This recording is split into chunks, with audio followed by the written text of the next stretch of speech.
You make the broken heart rejoice. In you we find our voice. We lift you high above the skies. With every breath our praises rise. Your love, it never fades away. We worship you both night and day.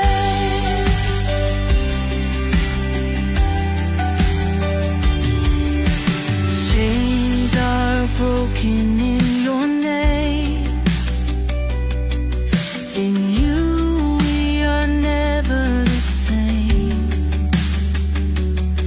Your power flows like mighty streams, fulfilling all our dreams. We lift you high above the skies. With every breath our praises rise. Your love, it never fades away.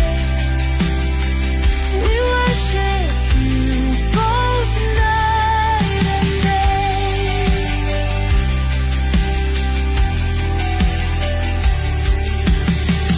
Your name is power, life, and peace. By your word our fears release. You are the hope that fills our soul. In you we find our goal. We lift you high above the skies. With every breath our praises rise. Your love, it never fades away. We worship you both night and day.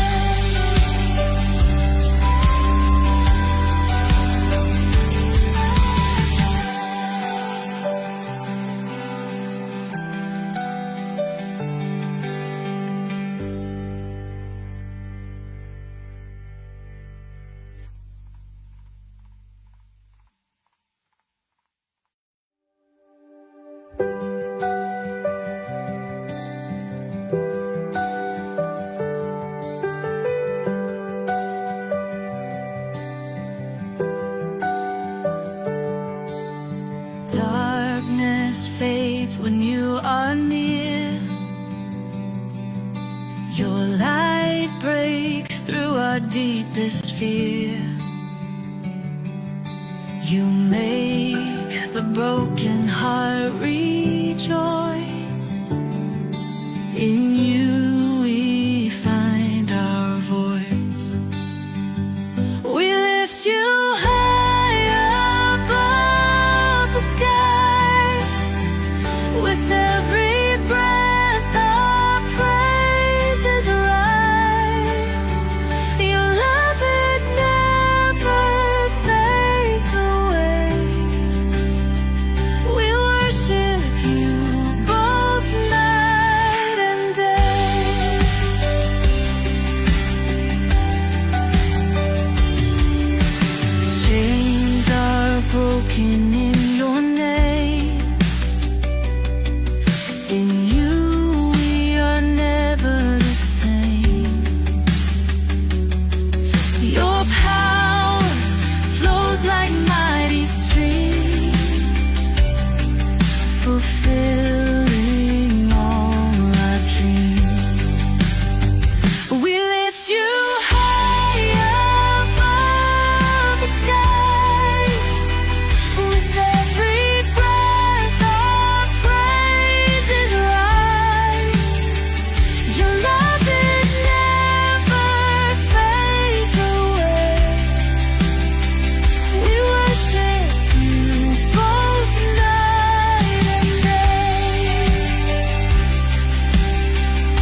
Your love, it never fades away. We worship you both night and day.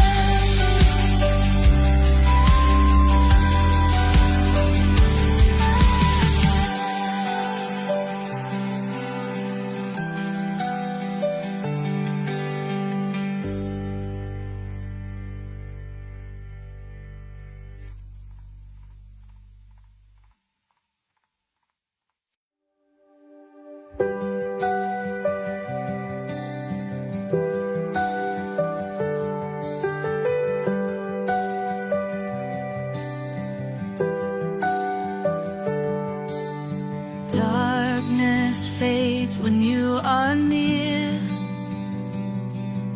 Your light breaks through our deepest fear.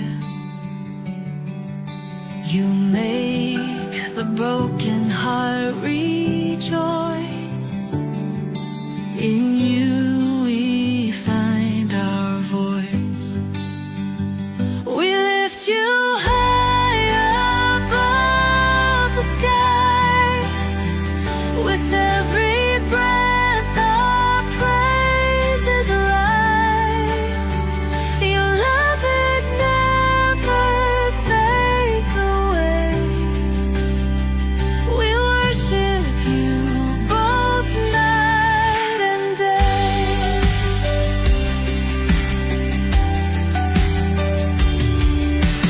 Chains are broken in your name.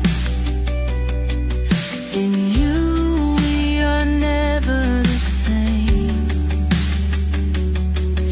Your power flows like mighty streams, fulfilling all our dreams.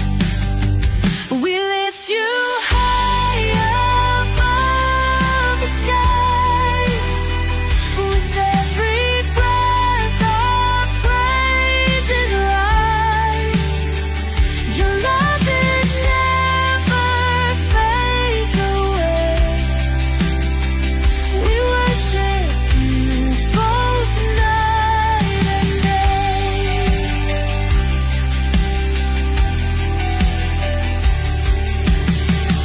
Your name is power, life, and peace.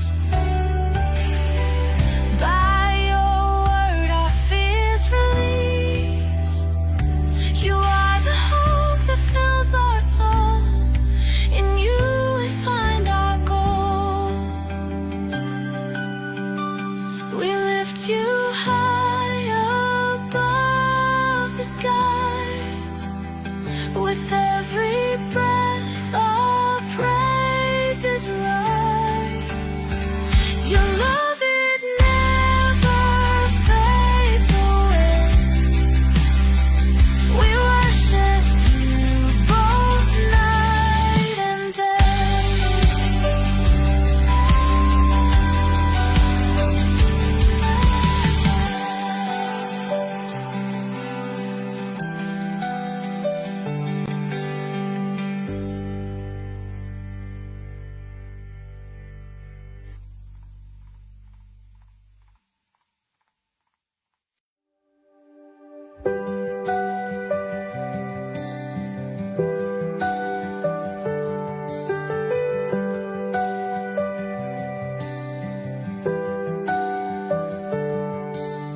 Darkness fades when you are near. Your light breaks through our deepest fear. You make the broken heart rejoice. In you we find our voice. We lift you high above the skies. With every breath our praises rise. Your love, it never fades away. We worship you both night and day.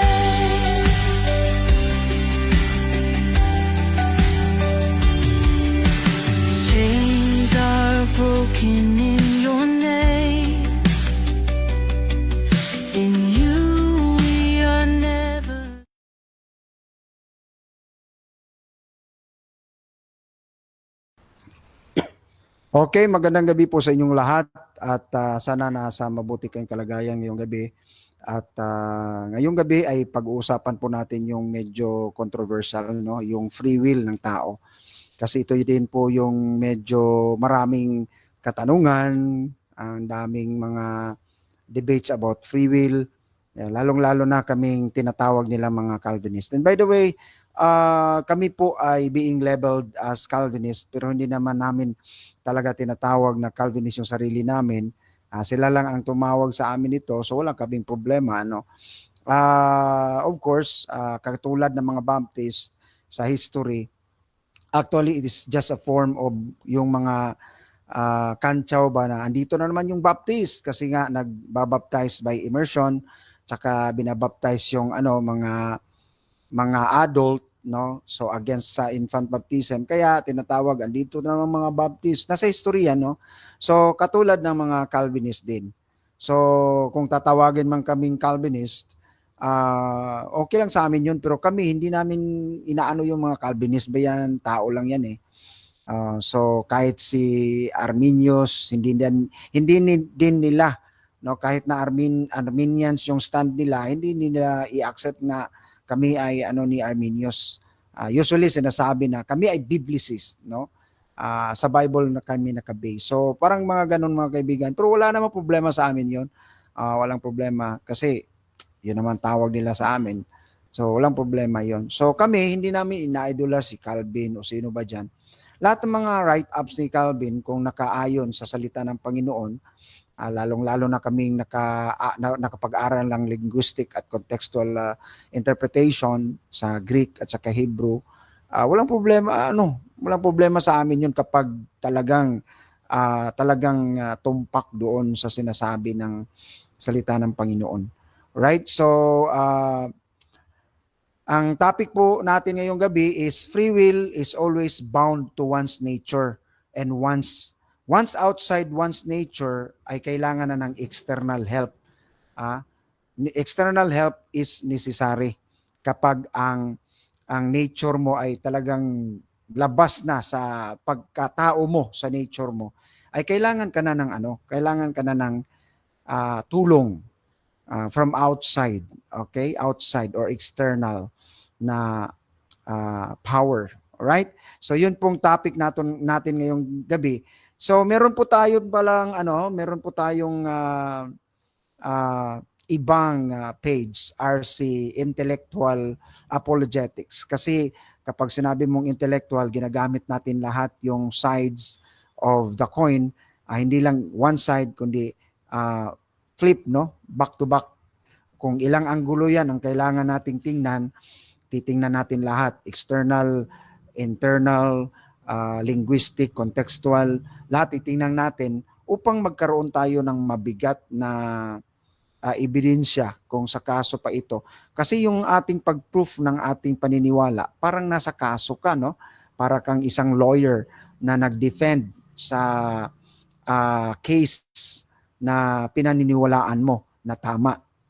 Okay? So yun po mga kapatid, kailangan po natin ng intellectual apologetics kasi nga titingnan natin ang lahat ng anggulo mga kapatid at mga kaibigan. So as much as possible, kung ano yung makita ko dito na kailangan nating tingnan para i-prove natin that free will is always bound to one's nature, kailangan nating i-presentar dito mga kapatid. Lalong-lalo na kung ano yung nasa Biblia. Alright? So ngayong gabi, let's start with the word of prayer. Let's pray mga kapatid at mga kaibigan. Panginoon, kami po ay lubos na papasalamat dahil po sa binigay niyo pong panahon na ako muli ay makapag-ere sa Russia TV about what I believe and what the scripture said about the topic or certain topic. So Panginoon, tulungan niyo po kami. I'm not enforcing anything here. Panginoon, na paniwalaan talaga nila. But I am just presenting something from the scripture upang mai-consider ng bawat isa ang mga bagay na pag-uusapan namin ngayong gabi. I pray, Lord, that you will guide us and protect us from all evil. And I pray for everyone, especially ang aming moderator, aming host, si Rasha TV, na bigyan niyo po ng extension and protection ang kanyang buhay upang mas lalo pa siyang magamit mo, Panginoon, sa ganitong platform. Panginoon, we pray all these things and alam ko wala kaming magagawa kung apart sa iyo, Panginoon. This is our prayer in the name of the Father, and of the Son, and of the Holy Spirit. Amen. All right, so to start with, nais kong i-illustrate mga kapatid na itong sinabi ko na ang free will is bound to one's nature. Okay? Ang free will po natin, hindi po yan matatawag na free will kung outside sa nature mo. No? Paano matawag na free will yan kung hindi sa base sa nature mo? Kung ano ka? Kung outside sa nature mo yan, ay baka ibang free will na yan. Sa kaninong free will yan? Kasi outside na sa pagkatao mo eh. So dapat yung free will natin bounds kung ano yung pagkatao natin, nature natin. Okay? So kung outside na sa nature mo, kailangan mo na ng external help niyan kasi nga hindi mo free will yun eh. No? Halimbawa, ipagpalagay natin mga kapatid, ang isang isda, no? Fish, inside the aquarium.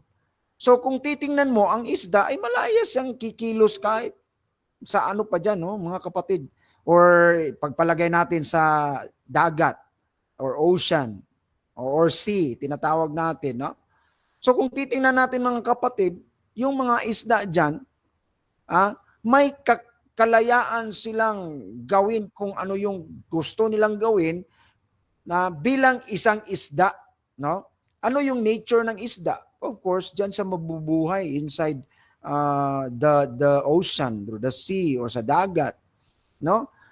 Itong pinakita ko sa inyo, itong isda inside the aquarium, may kalayaan yan siyang lumangoy kahit anong gawin niya dyan, mga kapatid at mga kaibigan, sa loob ng aquarium. May kalayaan siya, may free will siya, pero bound sa nature niya bilang isda, mga kapatid at mga kaibigan. Kasi nga, kung may free will ang tao, tapos hindi naman bound sa kanyang nature, ay anong klaseng free will yun? Kaninong free will yun? So kung may nature may free will ang isda na outside sa kanyang pagkaisda, outside sa tubig, anong klaseng free will yun? Pwede niyang gawin yun, mga kapatid at mga kaibigan, at sigurado mamamatay siya. Mamamatay siya. Halimbawa, kung ang isda ay nagpatalon-talon siya kasi free siya eh, pero hindi niya gustong lumabas kasi alam niya mamamatay siya eh, no? So kapag talon-talon ng talon siya, tapos nakalabas siya sa aquarium. Nakalabas siya sa aquarium. Anong gagawin niya doon? Anong free will na gawin niya doon? Mamatay na siya, 'di ba? So someone has to extend help sa isda upang mabuhay siya muli. Or kaya mabuhay siya, maibalik siya doon sa aquarium. So halimbawa, yung tao, kinuha siya, no? Babalik sa aquarium. So outside sa free will, once outside sa free will ng isang tao, sa kanyang nature, kailangan na niya ng external help. Kapatid at mga kaibigan. Yun po ang napakagandang illustration ng free will, mga kapatid. Free will is always bound to one's nature. Yan ang dapat nating tandaan ngayong gabi, ano? Imposible man na gagawa ka ng free will mo outside your nature. Now, ngayon ang tanong, mga kapatid at mga kaibigan, kasi ang problema kasi natin, sinasabi ng mga anti-Calvinist, yung tawag nila sa amin na Calvinist, yung mga kumukontra sa tawag nila sa amin, no, na Calvinist. Kasi si Calvin yung nagpauso ng mga ganong mga ano eh. So, na-brand sa kanya yung pangalan. So, okay lang sa amin yun, walang problema, mga kapatid. Kasi, alam naman namin na relax kami dyan kasi nga, alam namin kung ano yung nasa Bible eh. So, sabi ni Calvin, walang free will ang tao. Sino bang nagsabi? Mag-research daw kayo, mga kapatid. Ilang videos na ang ginawa ko dyan, hindi sinabi ni Calvin na walang free will ang tao. May free will ang tao, kaya lang bound to his nature. Yan ang sabi eh. Free will is always bound to his nature. Philosophically, tatanungin kita, may free will ba na outside sa nature ng isang bagay? O halimbawa, ang isda, free siya lumangoy kahit saan. Pero outside sa dagat, outside sa aquarium, anong magagawa niya? Matay siya. So kailangan ng external help para mabuhay siya. Kailangan siya ng external help para mabuhay siya. Yun din yung ating nature eh. Ngayon, puntahan natin ang Bible kung ano ang masasabi ng Diyos sa ating nature. Ito ha, sabi ng Diyos. Explicit na Diyos ang nagsabi. Kasi nga mga kapatid, may mga bagay na sa tingin ng tao, righteous. Pero pag ang Diyos ang tumingin, yung righteousness na yun, filthy rags. Siguro para sa atin, righteous itong si Pastor Midel. Righteous itong ating napakabait nitong ating moderator or kaya ang ating host, no? Mabait si pastor, ganito, ganyan. Sa tingin mo, mabait, righteous siya. Pero sa mata pala ng Diyos, ang righteousness na yan, parang filthy rags. Now, let's go to the Bible. Here in Genesis, Isaiah 64:6. Anong sabi dito? But we are all as unclean thing. Si Isaiah pang nagsabi nito mga kapatid. Si Isaiah pala ang nagsabi nito. Mamaya, punta tayo doon sa Diyos mismo, anong masasabi niya. Sabi niya, but we are all as unclean thing. And all our righteousness are as filthy rags. Kita niyo mga kapatid? May mga righteousness tayo sa tao. Sa mata ng tao, righteous si mabait siya. Tingnan niyo mga kapatid, tingnan niyo ito. Kapag ang isang pastor nakapag-molest siya ng isang bata, anong judgment natin dyan sa pastor? Walang hiyang pastor to. Walang hiya talaga. Napakasama ng pastor na ito. Pero yung isa, may isa na patago, no? Doon tumitingin sa porno, araw-araw, pinapantas yan kahit may asawa, nagpapantas yan ng ibang babae, di ba? Tapos may mga picture ng mga bata, pinapantasahan niya. Ngayon, ang tanong ko, sa mata ng tao, si pastor na nakita na nagmulis siya ng bata ay napakasama. Hindi righteous. Pero yung isa na hindi nakita, talaga parang holy-holy. Ganito pa yung kamay. Tapos nakabihis pa ng napakapugi. Kung haharap sa kamera ay napakagwapo. Pag ganun ang kamay. Pero yung sinabi ko, patago, mga kapatid. Pornography, mga bata, andun, tinitingnan. So, ang tanong ganito, righteous siya sa harapan ng tao. Yung isa, kasi nakita, unrighteous. Pero ang tanong ganito, sa harap ng Diyos, anong sabi? Anong sabi ni Isaiah? But we are all as unclean thing, and all our righteousness are as filthy rags. And we all do fade like a leaf. Our iniquities, now listen to this, our iniquities like the wind have taken us away. Yung ating kasalanan, parang hangin yun, no? Na kung saan siya pupunta yung hangin, yun yung ating din, yung ating pita ng laman, no? Doon din papunta. Kaya mga kapatid at mga kaibigan, kahit pa magdidebate tayo dito na hanggang umaga patungkol sa mga kabaitan, patungkol sa mga ang aming religion, maraming nagawa, merong mga tinatawag natin mga orphanage, meron kaming mga charity, Mga ganun mga kapatid, ay ang mga Baptist walang hospital. Mga ganun, meron kaming hospital, pero maliit lang. Kami, marami kaming hospitals, ang dami naming nagawa sa sanlibutan. Kahit pa magdebate tayo ng ganun, sa ating harapan, mabuti yun. Pero sa harapan ng Diyos, kapatid, walang ligtas. At the end of the day naman, hindi ka naman haharap sa akin. Debate tayo ngayon. Sige, debate tayo. Kailangan ganito, ganyan. Yan. Debate tayo. Sa huling araw, sinong mag-judge sa atin? Ako? Ikaw? Ikaw mag-judge sa akin, tapos ako mag-judge sa iyo. Wala sa Bible yun na pagdating ng hukom, no? Ang tao ang mag-judge. Ang Diyos ang mag-judge.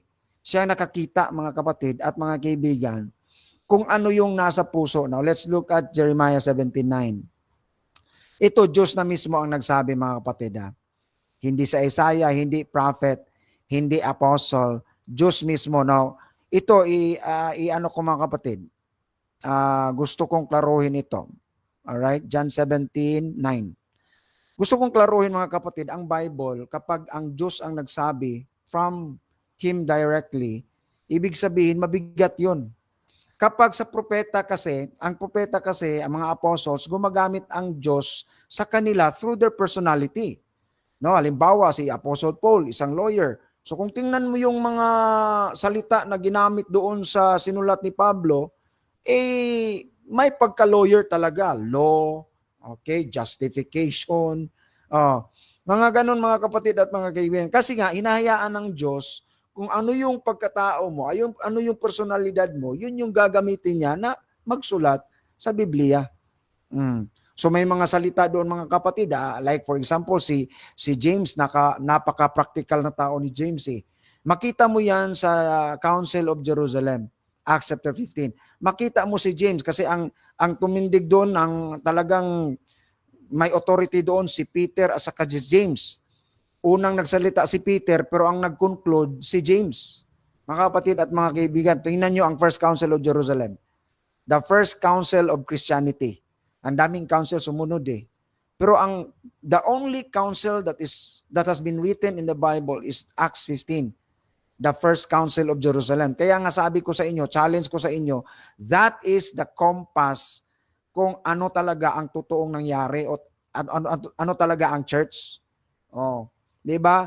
Ang church doon nag-convene sila, 'di ba? Lahat pinatawag. So ginagamit ng Diyos ang personalidad. So si James, sabi ni James, okay, tama si Peter. May pinili ang Diyos. Okay, tama 'yun. Faith, grace, ganon. Pero sabi niya, sulatan natin ang mga Kristiyano na i-avoid ang sa dugo, pollution of blood and blah blah blah. Okay? So practical siya. Totoo yun na tayo ay saved by grace. Totoo yun, pinili tayo ng Diyos. Andun Pero sulatan natin ang mga Kristiyano. Sulatan natin na i-avoid nila the pollution of this world. So gusto niya holiness. May makita. Kaya pag punta mo dun sa sulat niya sa James chapter 2, sabi niya, show me your faith without works and I will show you. Hindi niya sinabi doon na show to God kasi nga hindi pa tayo isinilang, ba't ipakita po pa sa Diyos ang gawa mo? Hindi ka pa na isinilang, nakita niya lahat kung ano ka. Dito, titingnan natin ngayon ang nakita ng Diyos, kung ano tayo sa paningin ng Diyos. Si James kaya nga, sabi niya, ipakita mo dahil hindi ko makita Ipakita mo ang iyong pananampalataya, abstract kasi yan. Ipakita mo na sa pamagitan ng iyong gawa. Kasi ako, ipakita ko sa iyo ang aking pananampalataya sa pamagitan ng aking gawa. Kaya practical si James Ginamit ng Diyos yun, ang ating personality para magsulat. Pero kung titingnan niyo yung kapatid, iba ang paningin ng Diyos kung ang Diyos na mismo ang magsabi, final na yun, explicit yun. So si James gumagamit ng mga salitang ganon in order to convey, mga kapatid, na tayong tao hindi natin makita kung ano yung pananampalataya mo. So ipakita mo sa gawa. Yun ang suggestion ni James naman Yun ang sabi ni James Kaya nga mga kapatid, ginagamit ng Diyos ang salita ng mga tao, apostle, personality niya, in order to convey. O meron tayong mga literary, rhetoric na mga salita. Kung writer ka, alam mo yun. Nung ako'y nag-aaral, kasi meron akong sinulat na 2 libro, ewan ko lang kung kailan matapos to, nag-aaral din ako ng mga salita, literacy o literary, kung anong mga dapat gamitin. So, nasumpungan ko yung external realism na ginagamit niya yon na physical description without spiritual application. So, may mga ganun mga kapatid na nakita ko, ganito ka, o ikaw, you are bought, pero walang implication yun na talagang alam ko na ikaw spiritually, talaga ganito ka. Kasi nga, tao tayo, hindi natin nakikita eh. O ang nakita natin yung kanyang gawa lang, external eh. External realism. Nagsamba siya. O pumunta sa church, kumanta sa choir, nag-participate, nagbigay. Yun ang nakita natin. Pero wag mong i-conclude na talaga, yan siya. Spiritually, ganito siya. No, we cannot say that. Why? Because we are not God. No, only God can say that. Only God can say that. So yung mga apostles natin na gumagamit ng existential realism na mga salita without spiritual application. Mga kapatid, salita ng bought, si Peter gumamit ng bought sa 2 Peter, tsaka sa Hebrew si Paul gumamit ng enlightened, ano pa yon? Sa Hebrews chapter 6 ba yon? Enlightened, mga ganon. Because that is external realism. Kasi yun ang nakita nila, nasa church eh. Pero nag-apostate. Nag-apostasy. O paano mo i-describe ang salita bilang isang writer na galing siya sa loob, lumabas? O yun ang ginamit ni Peter, ni Paul. Enlightened. Ano yun sa, basta andun, no, sa Hebrews. Tingnan natin yung Hebrews ha. Bago tayo pumunta sa Diyos ha. Kasi dito tayo sa writer muna. Hebrews chapter 6 ata yun, di ba? Andito. For it is impossible, Hebrews 6:4, for it is impossible for those who were once enlightened, enlightened. That is what we call external realism sa literary rhetoric as a writer. Pwede kong sabihin, to describe a person na galing siya sa loob. Kasi nasa loob siya eh. Nag-apostatize eh. So, ang tawag doon, external realism. Ibig sabihin, physical description without spiritual application. Tasted, ayan pa tasted of the heavenly gift, and then partakers of the Holy Ghost. Mga kapatid. So, yan mga kapatid, sa 2 Peter, tingnan natin ang 2 Peter chapter 2. Chapter 2 ba yun? Ayan, no? But there were false prophets also among people, even as there shall be false teachers among you, who privately shall bring in damnable heresies, even denying the Lord that bought them. Bought them. Diba? Bought them. So, ang daming nagdebate dito. Tingnan mo, ganyan. Kasi nga, existential realism lang. Yan. Literary rhetoric, which means physical description physical description without a spiritual application. Para ma-describe ng writer na galing siya sa loob, lumabas, apostasy. Kasi nasa Bible yung apostasy. So, paano mo i-describe? Galing siya sa loob. So, gagamit ka ng existential realism, rhetoric, mga kapatid. Ang Diyos gumamit din yan Acts. Tingnan natin ang Acts chapter 10. Parang naano ko na ito Review ko lang na iba dapat yung paningin natin sa yung direct explicit na Diyos mismo ang nagsabi dito, apostles or writers. Kasi nga ang Diyos gumagamit ng kanilang personality bilang writer. Tingnan natin dito sa Acts chapter 10. Anong sabi ng Panginoon? And there came a voice to him, rise Peter, kill and eat. Sabi kay Peter ng Diyos. Anong sabi ni Peter? Lord, I have never eaten anything that is common or unclean. Anong sabi ng Diyos? God, sabi niya dito, and the voice spake unto him again the second time and said, what God has cleansed. O, cleanse, o. Ayan, o. Gumamit ng external realism. Kasi nga, kung spiritual mo ito, pati ang mga baboy, mga animals, maliligtas. Spiritually, ligtas ba sila? O, hindi.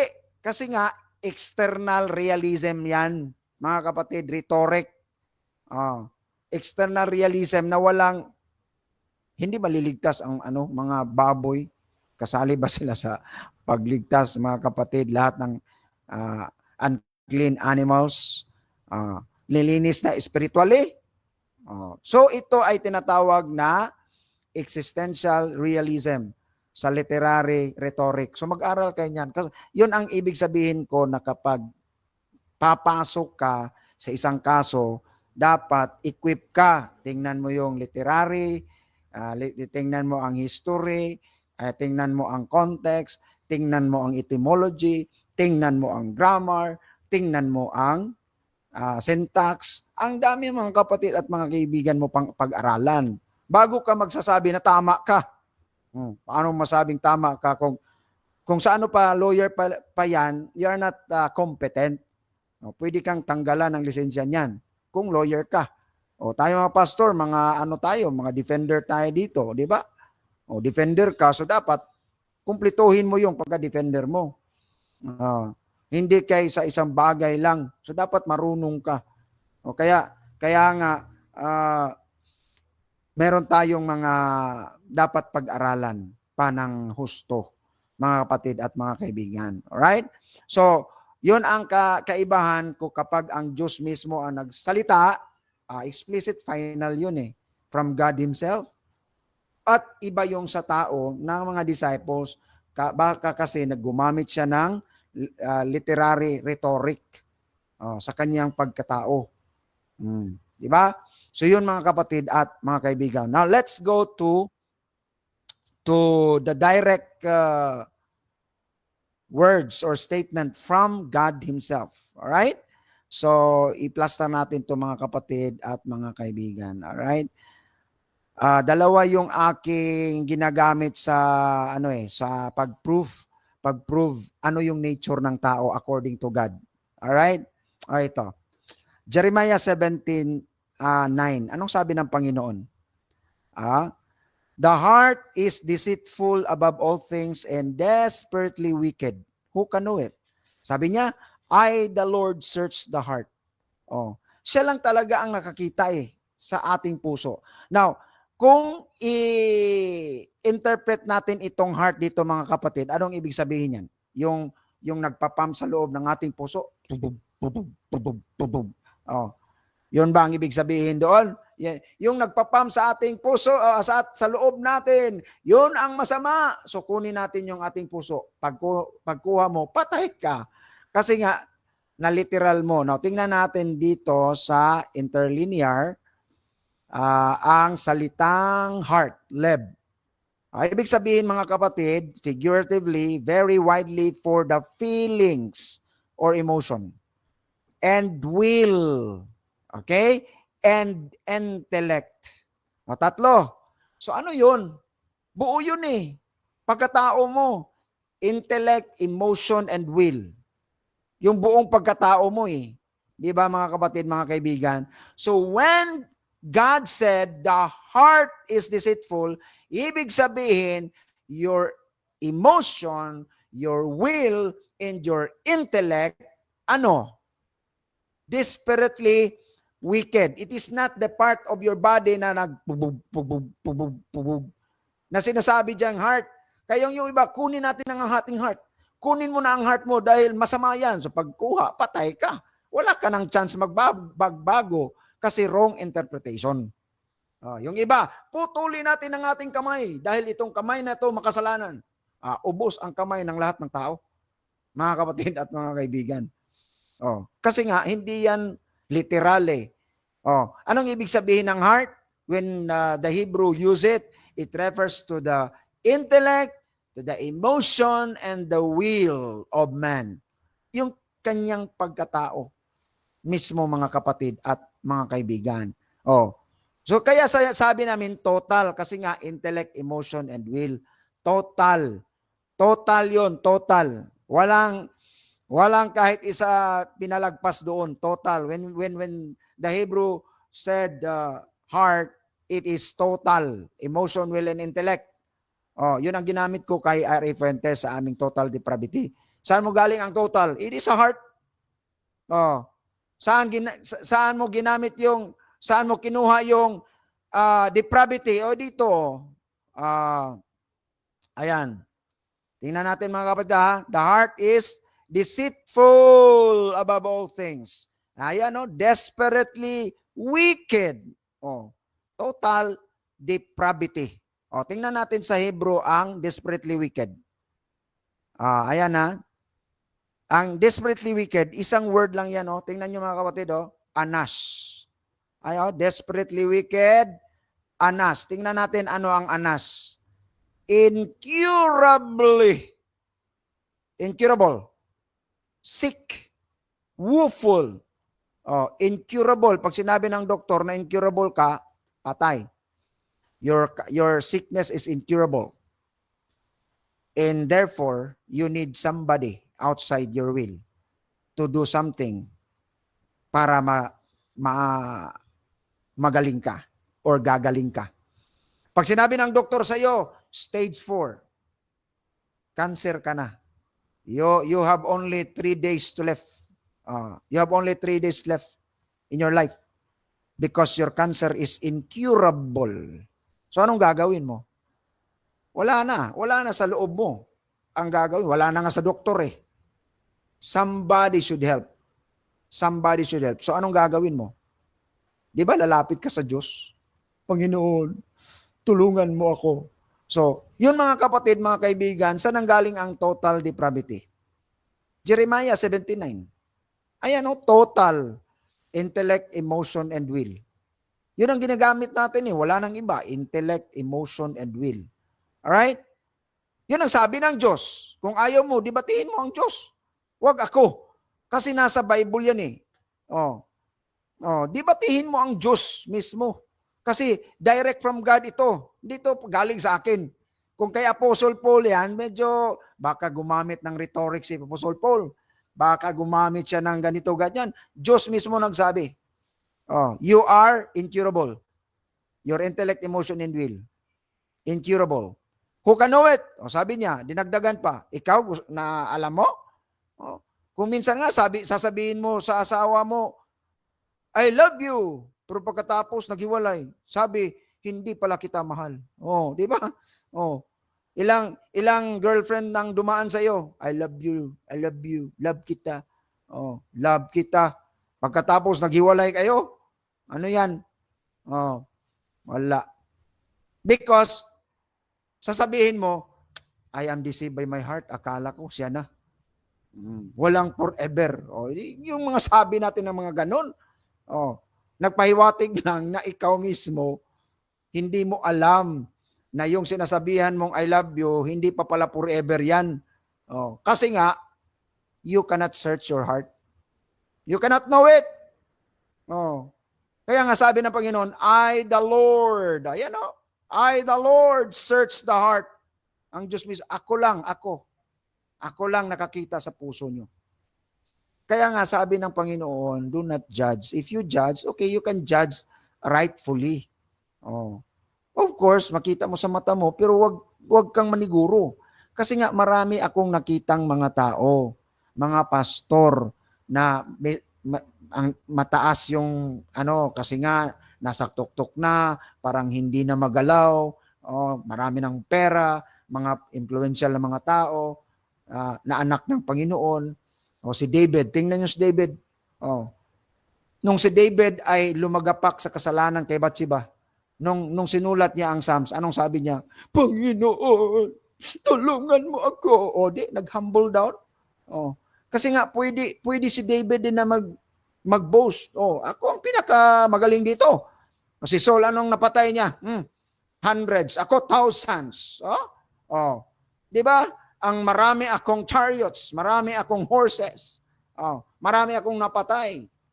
Oh, si Samson, ang lakas ko. Oh, binagsak ng Diyos. Why? Kasi ayaw ng Diyos na kukunin mo ang kanyang kaluwalhatian. Oh, ayaw. God is a jealous God. Oh, pwede kanyang ilagapak ngayon para maibalik sa kanya yung kanyang kaluwalhatian. Sabi niya, my glory will I not share to anybody, even to graven images. I will not share that glory. Sabi ng Diyos kaya nga, lalagapak ka talaga. So, hindi natin alam bakit ginawa ng Diyos sa isang tao yon para masanctify pala siya. Tingnan mo si David. Napaka-sanctify ni David after that. Di ba? Tingnan mo ang Book of Psalms. Ang aking luha ay parang ganito. Grabe. Mga kapatid at mga kaibigan. Para siyang binigay kay Satanas. Kapag ibigay ka kay Satanas, nako, patay lahat. Kaya lang, mga kapatid, mga kaibigan, sabi ng Panginoon, kasi angkin ng Panginoon si Job, sabi niya, sige, galawin mo lahat. Walang yung kanyang kalawa. Akin yan. Ginalaw ang lahat ni Satanas. Di anong nangyari? Patay ang anak niya, patay lahat, pati katawan niya, full of sores, no?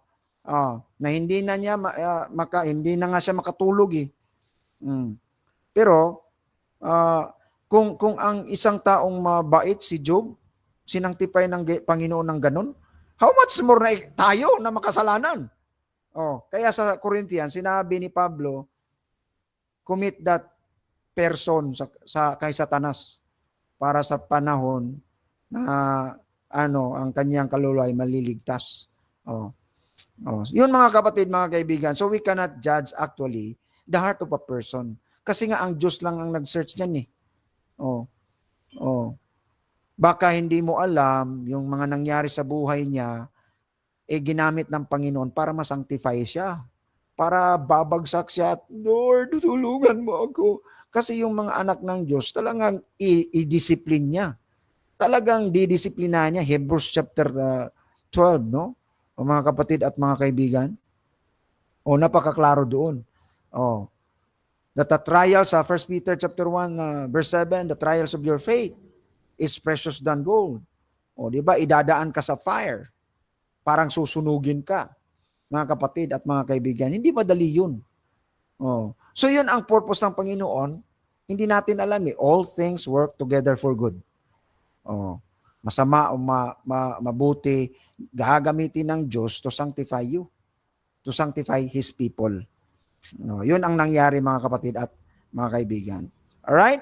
So ito, klarong-klaro na sinabi ng Panginoon mismo, ng Diyos mismo wala na, idibati mo ang Panginoon pag hindi po mamatanggap ang total depravity.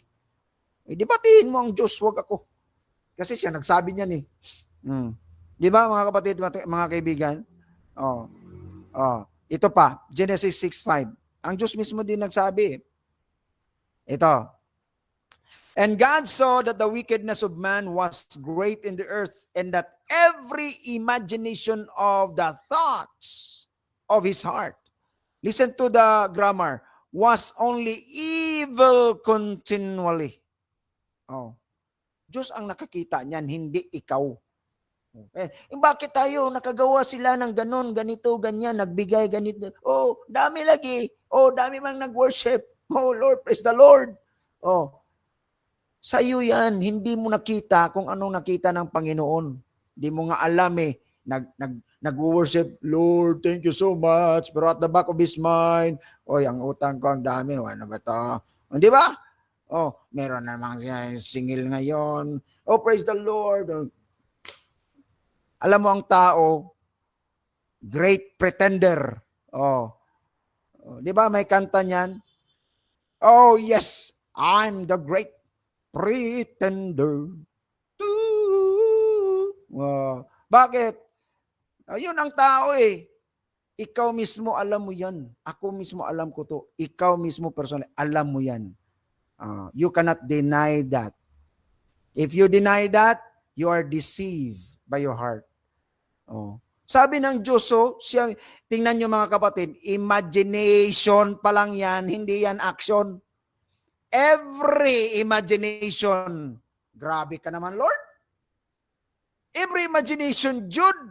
Ay, of course, sabi niya yun eh. Ako ba nagsabi niyan? Every imagination. Uy, hindi, Lord. Nakita ko si Pastor Medel, nagbigay eh. Napakabuti yun. Alam mo ba, nang pagbigay ko, at the back of my mind, bigyan ko to. Kasi alam ko, pag ito'y nagiging presidente, tutulong ito sa akin. Ay, nako mga kapatid. Yung motibo natin, nako. Nung magbigay tayo, bigay tayo, kamera dito. Oo, nagbigay ako. Diba? Mag-evangelize tayo. Mga kapatid, mga kaibigan, kamera dyan. Nag-evangelize. Para makita na evangelize ako. Kahit Calvinist ako, sasabihin ko sa inyo, mag-evangelize ako. Sakay ng bus. Mga kapatid, mga kaibigan, tanggapin si Kristo. Uy, napakagaling ginawa ni Pastor Medelo. Nasa bus ng preaching. Pero at the back of my mind, alam mo ba ang imagination ko? Alam mo, hindi. Sabi dito, every imagination pa lang, mga kapatid, mga kaibigan, wala na. Of the thoughts of his heart. Heart pa. Kapatid at mga kaibigan, was only evil continually. Sabi ng Diyos yun eh. Diyos ang nagsabi noon, hindi ako. Nakita mo, nag-preaching ako, pero at the back of my mind, alam mo ba kung ano? Sige daw, pag-preach walang kamera. Mag-preach ka doon. Huwag ka nang mag-kamera. Tingnan natin, mga kapatid, mga kaibigan. Mambigay ka daw na walang kamera para sa vlog. Di ba? Tayong lahat, pati ako, vlogger din ako eh. Kaya ako mismo, alam ko mga kapatid, mga kaibigan, na meron talagang mga imagination natin dyan. Kaya nga sabi ko, araw-araw, kailangan natin ang habag ng Diyos, ang tulong ng Diyos, ang kanyang gabay araw-araw, mga kapatid at mga kaibigan. Di ba? Ayan dalawang verses yan, mga kapatid, mga kaibigan. Ito pa, anong sabi? Sa Psalm. Alright? Psalm. Nature ito ha. Bago tayo pupunta sa free will. So, ni-reveal ko sa inyo, bound sa nature natin yan. Ito. Psalm 14. Anong sabi? The fool hath said in his heart, there is no God. Okay? Fool yun. They are corrupt. They have done abominable works. There is none that do it good. Okay? Then, sabi dito, the Lord God, the Lord looked down from heaven upon the children of men. Okay? Dito, iba ito. Dito sa fool, sabi ng fool, there is none. They are corrupt. They have done abominable works. There is none that do it good. Ito, sabi ng Panginoon, pagtingin niya, hindi lang ang fool, mga kapatid. When the Lord looked down from heaven to see the children of men, to see if there were any that did seek and understand God, titingnan ng Diyos. Titingnan natin. Wag mo akong sa pagsabihan na ang tingin ng Diyos, tumingin siya sa 2013, 2014, tumingin siya. Anong klaseng Diyos yan? Di ba? God is all-knowing. Isang tingin na lang yan. Alam niya eh. Kasi kung ang Diyos mo, tingin ng tingin, anong klaseng Diyos yan? Iba yung Diyos mo. Iba yung Diyos ko. So isang tingin na lang, pagtingin niya, tingnan natin kung meron nag-seek and nag-understand. This is prerequisite of believing eh. Bago ka maniniwala, dapat you understand. Bago kayo understand, you seek eh. And then you understand before you believe. Di ba? Prerequisite yung dalawa para sa faith. Ngayon, sasabihin nyo, nakita ng Diyos na may naniniwala. Anong sabi? They are all gone aside. They are all together become filthy. There is none that do it good. No, not even one. Tapos ginamit ni Pablo sa Romans 3, mga kapatid. So hindi lang ito Old Testament, pati sa New Testament, yun ang sinabi din, mga kapatid at mga kaibigan. Tingnan nyo. Anong nature ng tao?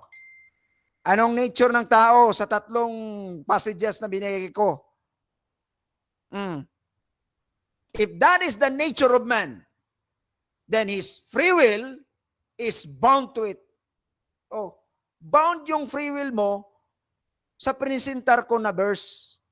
That is why Jesus said, tingnan nyo, that is why, ito, dapat maintindihan natin, ito yung nasa, ni Jesus Christ, talaga, John 6:44. That is why He said, mga kapatid, no man can come to me. Pag sinabi mong no man, kahit isa, universal eh. Universal negation yan. Yung pinag-usapan namin na odis, donatai. Audis, donatai. Kung donatai lang sana, okay lang because donatai is capacity, ability.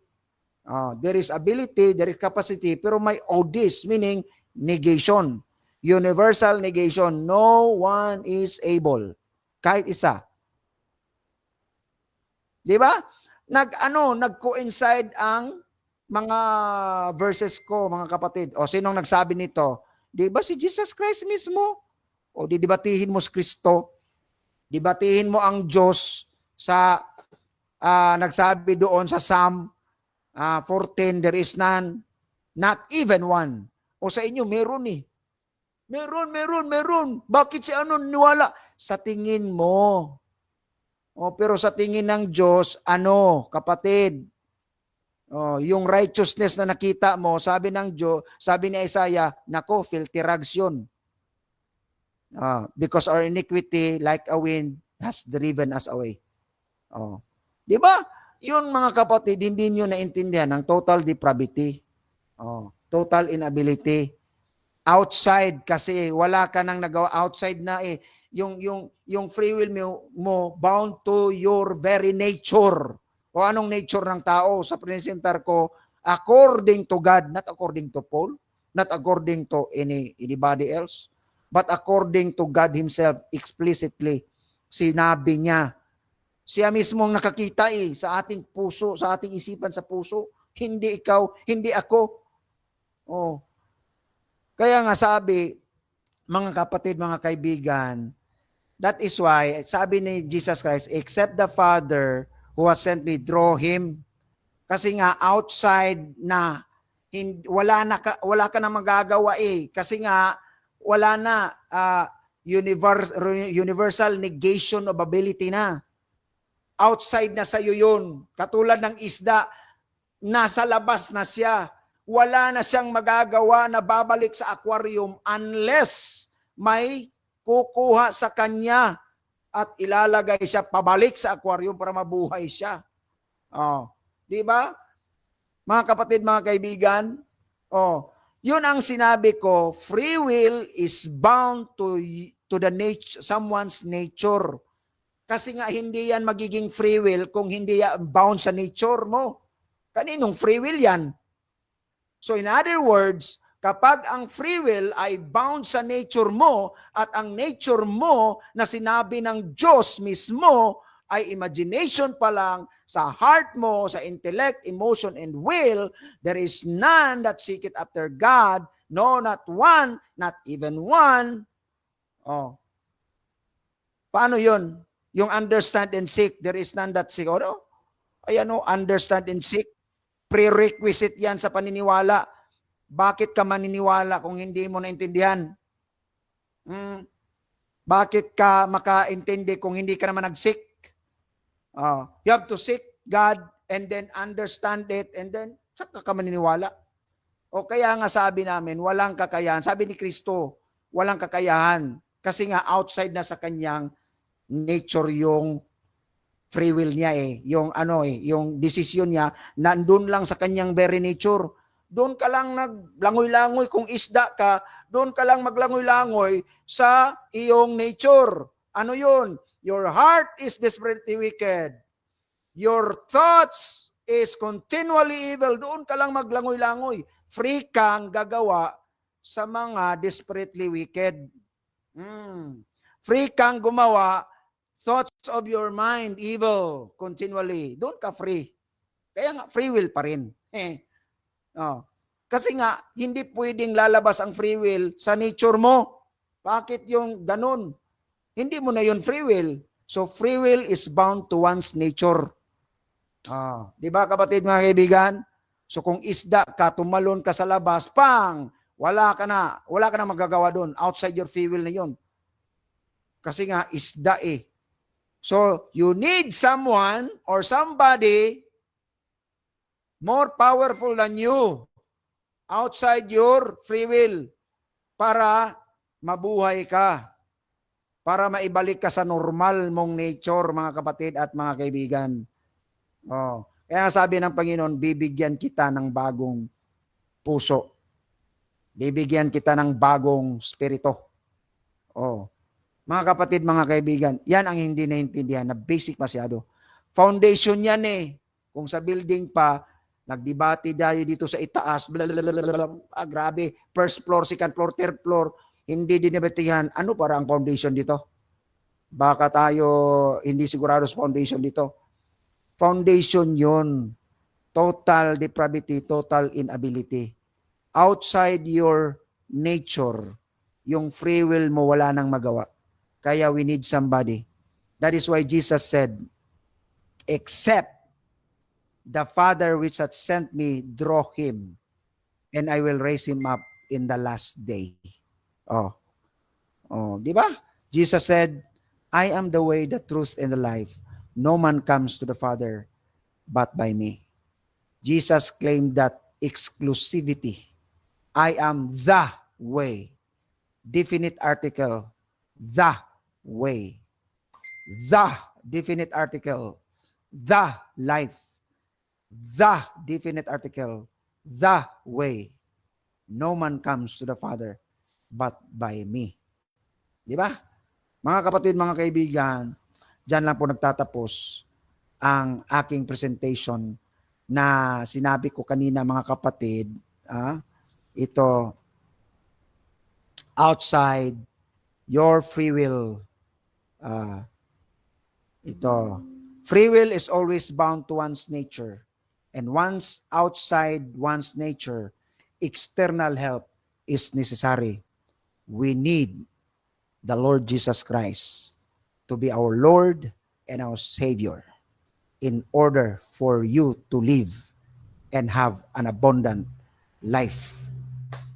God bless you, and back to you, Russia.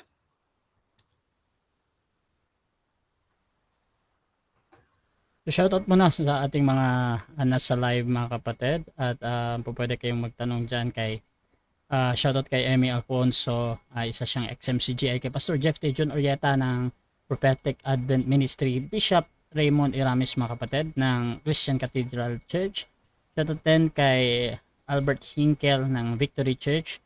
At tanong, kung bound sa nature lang ang pwedeng gawin ng tao, bakit nagkasala si Adan at Eva kung wala naman silang sinful nature at sila'y mga banal? No, hindi. Yung choice nila is bound sa kanilang nature, di ba? To choose evil and good. Yun ang nature nila. They can choose evil and good purely.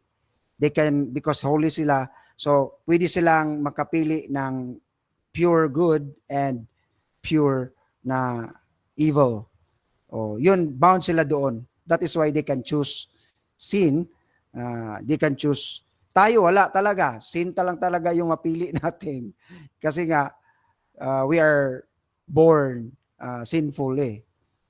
So, iba si Adan. Si Adan, makapili talaga siya ng ayon talaga sa ikalulugod ng Diyos, pure good, na wala, kahit imagination o walang ano doon. Kasi nga, ang imagination at heart, holy pa yon, makapili din sila ng kasalanan. Tayo, wala eh. Yung ating imagination at saka heart, sabi ng Bible, sabi ng Diyos, wala. So, ang free will natin, doon lang paikot-ikot, doon sa nature natin, na sinabi ng Panginoon, that our heart is desperately wicked, and our thoughts is evil continually. Iba kay Adan at saka iba. At sa atin ngayon. Question dito galing kay Johanna. If human have no free will, why does God command choice? Deuteronomy 13:19, choose life. Again ha, hindi kami nagsabi na walang free will ang tao. May free will ang tao, kaya lang bound sa nature niya. Kung ano ang nature ng tao, doon lang yung free will niya paikot-ikot. Parang isda ba? No? Nasa doon lang talaga siya sa free will niya, doon lang kahit anong gagawin niya doon sa tubig, free will yun. Free will din yun eh. Pang pagpili mo ng iyong kasalanan, free will yun. Pumili ka ng kasalanan na doon ka lang eh, kasi bound sa nature mo. Our heart is desperately wicked. Our mind, the thoughts of our heart is continually evil. So yan ang sabi ng Panginoon eh. So we are bound to that. That is why we need external power, God.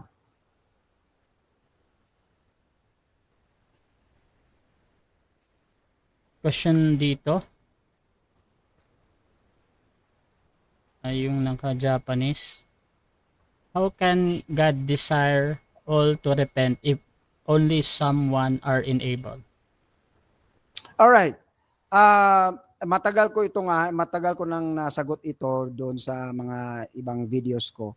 Alam nyo kapatid, yun ang nire-raise palagi. Bakit daw nag-command pa ang Diyos na mag-repent kung iilan lang ang mag-repent? Dalawang bagay yan eh. Una, para ma-accomplish yung kanyang plano na ang mga pinili ay mag-repent. Pangalawa, judgment yun eh. Na alam na, ganito kasi, yung asawa kong teacher, nagpapatawag yan ng PTA meeting. Alam niya na may dalawa o isa dyan na hindi talaga pupunta sa kanyang meeting kasi medyo siguro hindi siya gusto o ganon. Pero sabi ko sa kanya, love, bibigyan mo pa ba ng invitation kahit alam mo hindi pupunta? Hindi yan pupunta eh. Bakit bibigyan mo ng invitation? Alam nyo anong sabi ng asawa ko? Bakit hindi ko bibigyan?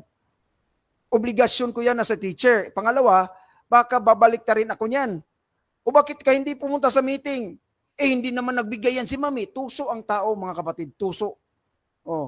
Tuso ang tao eh. Babalik ta rin ka niyan eh. Sabi niya, bakit hindi ko bibigyan? Ako magiging masama niyan. Uy, Mr. So-and-so, Mrs. So-and-so, bakit hindi ka umattend? Ay, hindi naman ako binigyan ng invitation ni mami. Masama yan si ma'am, hindi nagbibigay. So, naging masama pa yung asawa ko. So, wisdom yun, kapatid. Wisdom yun. Okay? Wisdom yun. Bigyan mo ang tao kahit alam mo na hindi niya pupunta. Bakit? Para sa kanyang sa last day yan na paghukom. Bakit hindi ka pumunta? Binigyan kita. Di ba? Wisdom yun, kapatid.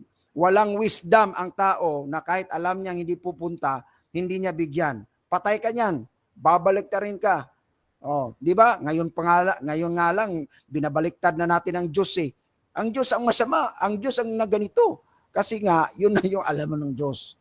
Kaya nga, universal ang kanyang pagbigay para sa huling araw, wala ka ng excuse. Romans, through creation, so that man will have no excuse.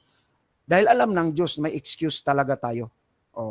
So wisdom yun kapag bibigyan mo na kahit alam mong hindi pupunta.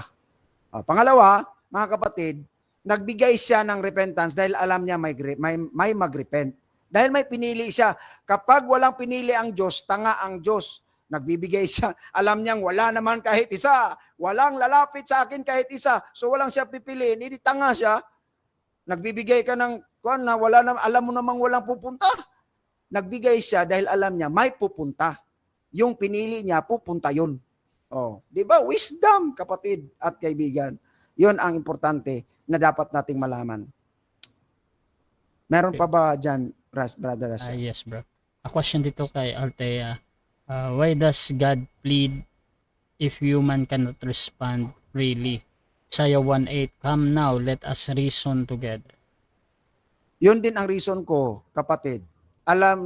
Come now because meron siyang pinili. Yung pinili niya ang lalapit. Kasi nga, tanga ang Diyos, alam niyang walang lalapit, tapos nagsabi niya, come, tapos alam niya walang lalapit, tanga ang Diyos. Kung hindi kayo maniwala sa pinili, magiging tanga talaga ang Diyos nyo.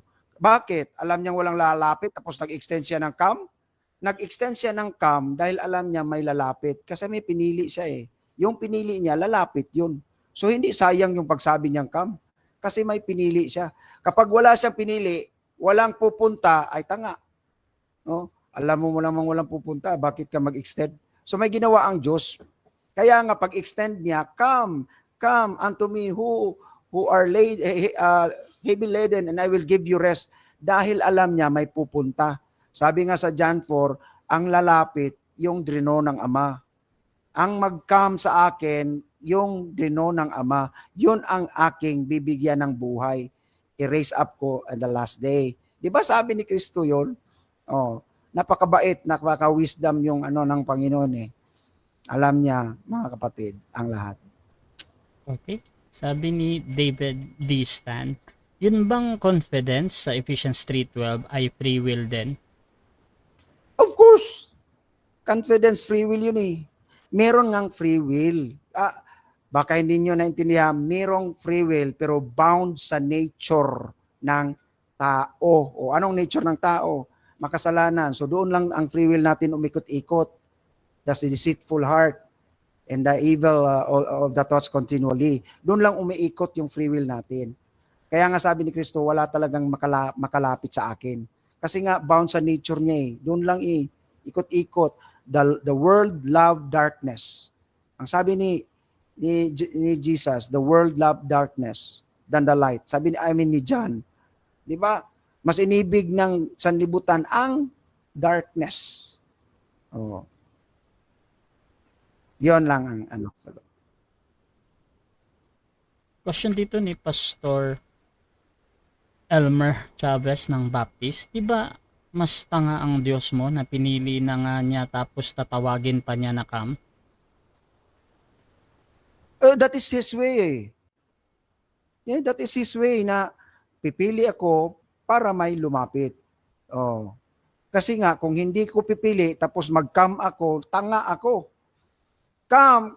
Alam ko naman walang lapit. Bakit ako mag-cam? So, talagang ang ginawa ng Panginoon, may lalapit talaga. May lalapit kasi sabi, draw ng Ama eh. Ang makalapit sa Kanya, yung draw ng Ama. So, sabi ni Jesus, come unto me. Kaya kasi may lalapit. Yun din yung sagot dyan, kapatid. Sabi ni Albert Hinkel dito, bakit necessary na regeneration agad before faith? Why not prevenient grace muna to enable you to respond positively or negatively?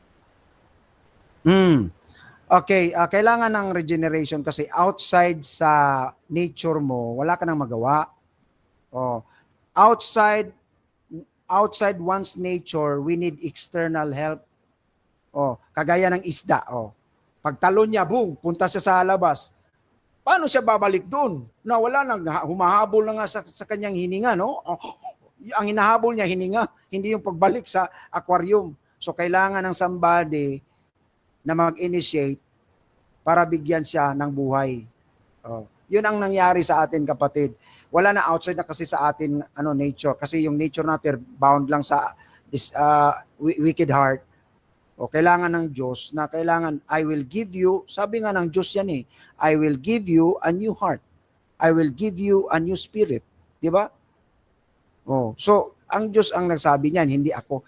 Anyway, na meron akong past dyan, mga verses, no, born again, born of God, iba yung faith, iba yung eternal life, son of God, iba yun. By category. So, dapat yung verse mo, ilagay mo sa kung saang kategori yun, mga kapatid at mga kaibigan. Tapos ko na yung na-podcast.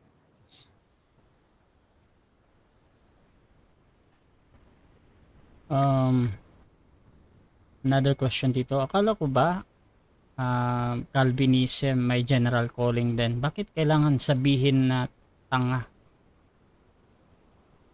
Ay, yung sinabi kong tanga, yung pag-extend mo na, sabi ko na, nag-extend ka ng cam, pero alam mo namang walang mag-cam.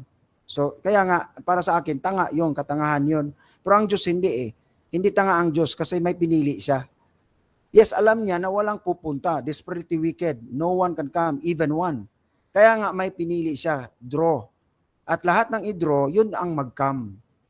O, di ba? So hindi siya tanga. Kasi nga ang Ama may draw para si Kristo hindi magmukhang tanga na sabihin ni Kristo, "Come unto me." So kawawa naman yung second person of the Trinity kung walang i-draw ang Ama, di ba? So makes sense talaga na election is very very important even in our lives, mga kapatid. Kung wala yang right to choose, tayo wala anong gagawin natin dito sa mundo. Oh, sacred right yun eh, the right to choose. The right to vote, di ba? The right to choose. Sacred yun, sacred. Walang yun, gift yun ng Panginoon sa atin. Kaya kung tayo ipipili, tanong ko, bakit walang karapatan ang Diyos na pumili? Pumili tayo kay Satanas, pumili tayo na susunod sa Kanya. Ngayon, kung pupili siya, kung sino ang pupunta sa langit, magagalit tayo. Di ba? Bakit lang tayo lang ang gustong pumili? Meron tayong free will na gawin kung sino ang ating pipiliin. Ngayon, ang Diyos, ako wala. Wala akong free will kung sino ang aking pipiliin. Oh, bakit kayo lang? Oh, di ba napaka-insulto yon sa God, sovereign God. So, yun ang sagot ko. May tanga because yun ang term ko sa mga sa desisyon na alam mo namang hindi pupunta tapos nag-extend ka pa ng invitation. So tanga ang term ko doon. Okay, shoutout kay Erlinda Musong. Pastor Chavez, sabi niya, alam na nga ng Diyos mo na lalapit ang pinili niya. Bakit pa niya tatawagin na come? Oo, pabalik yun na tanong, pabalik yun na tanong. Again, yun ang paraan ng Diyos para lumapit. Tatawagin talaga niya. Tatawagin talaga niya. Part yun sa kanyang plane. Whom God foreknew, predestined, called, justified, and then glorified. Ano yun? Plano ng Panginoon yun eh. Sa kanyang kaligtasan na gagawin.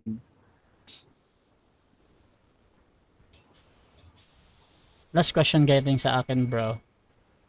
Okay. Meron ka kasing binanggit kanina yung sa Isaiah na walang sino mang parang karapat-dapat ba yun or kung anong word ba yun na ginamit doon.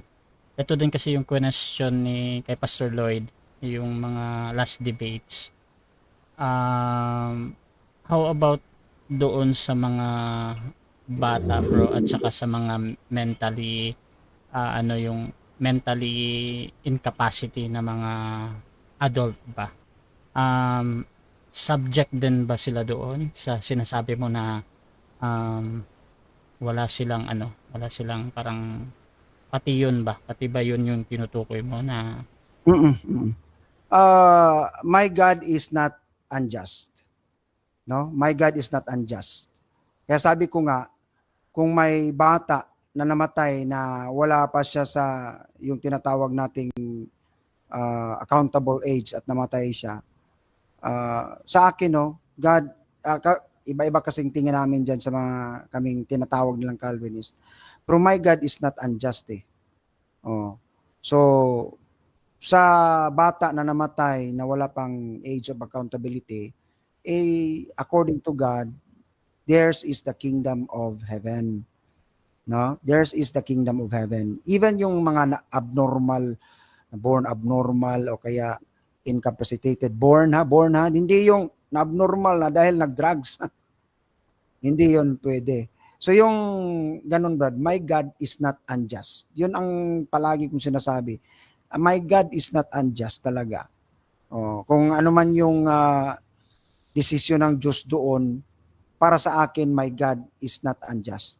So kung may bata na namatay under sa yung accountable hindi siya under sa accountable age, sabi ng Panginoon, theirs is the kingdom of heaven. Yun lang yung salita na talagang pinaghahawakan ko sa ganong klase. Same din, bro, sa meron kasing mga tao na hindi nila kayang kontrolin yung kanilang pag-iisip kaya ng merong mga ADHD ba yun? Yung mga gano'n or Mm. mga dual personality na minsan mabait, minsan Yeah, yeah. medyo salbahe, meron silang mga incapacity ba? Adulto ha? Yeah, Pati ba yeah. yun yung sinasabi mo Yeah, na para sa akin din bro, kasali yun eh kasi my God is not unjust talaga. mm, Para sa akin, hindi napaka-unjust naman ng Diyos na hindi siya accountable tapos pagdating doon sa impyerno, nagiging accountable siya. I think that's not the God that I am believing right now. So, mm, yun ang tanong ko. Magkaiba kami dyan, pananaw, pero for me, my God is not unjust. mm. Talagang just ang Panginoon natin.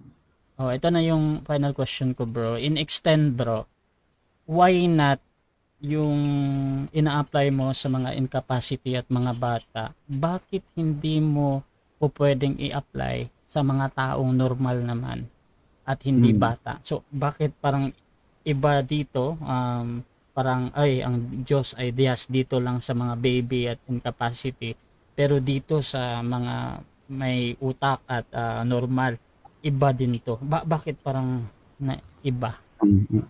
Kasi nga accountable, 'yun ang pinaka-point natin. Dapat accountable ka. Accountable ka sa desisyon mo, sa ginawa mo.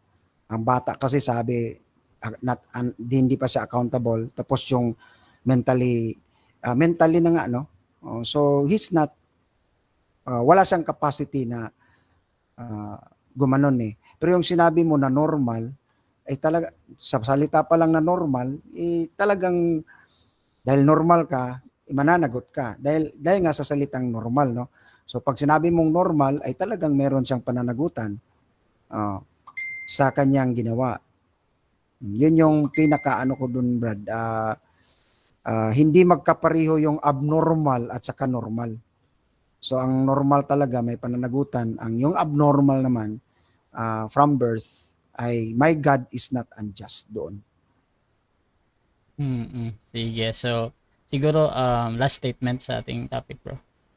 Okay, so yun mga kapatid, mga kaibigan, ano, so na-exit mo na ba Brad yung aking kwan? Sa anin? Na-exit mo na no? Hindi pa. So yun ang aking topic ngayong gabi. Free will is always bound to one's nature and one's outside nature na we need God. We need an external help. That is why Jesus said, you can do nothing without me. So sana po mga kapatid, mga kaibigan, hindi naman ako nang hikayat ang layo naman ng Davao no kung hikayatin ko kayo sa aming religion. But I am challenging you to study more and to think about it. Yung mga nasabi ko ngayong gabi. No? So yun lang at Rasya, maraming salamat sa time mo at sa lahat ng nakikinig, maraming salamat. God bless you all. Thank you very much. Okay, mga kapatid, dyan nagtatapos ang podcast ni Pastor Medel. So, abangan nyo siya lagi dito sa Russia TV. Every Sunday yan, 7 p.m. mga kapatid.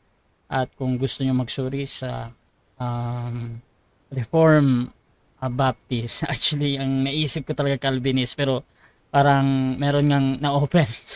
So, word na Calvinist. So, Reform Baptist mga kapatid. So, kung gusto nyo magsuri, pwede kayong mag-follow kay Pastor Medel dahil meron siyang mga content mga kapatid. Araw-araw yan. You can visit his profile mga kapatid or you can check yung kanyang mga dating podcast dito sa Russia TV mga kapatid dun sa ating YouTube channel kasi na-erase yan ni Facebook. So, puntahan nyo doon.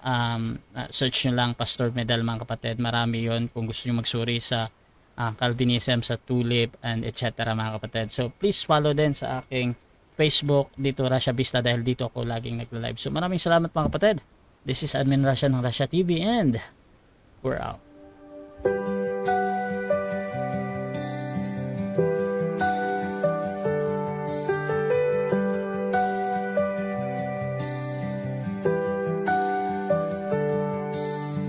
Darkness fades when you are